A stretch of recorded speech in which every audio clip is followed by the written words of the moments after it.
we are here to elect the 10 UPDF members of parliament. In this government, in this new government, I would insist on my priorities. And my priorities are like 7. Number 1, equipping the armed forces. Our armed forces must be equipped to be second to none in the region of Africa. And I will not compromise with anybody on that. Secondly, to continue budgeting for the roads and the railway.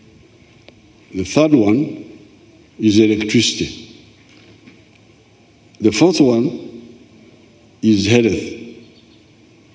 Number 6 is pay salaries for scientists. Then number 7, the wealth funds. Some of these young people, we introduced Operation Wealth Creation.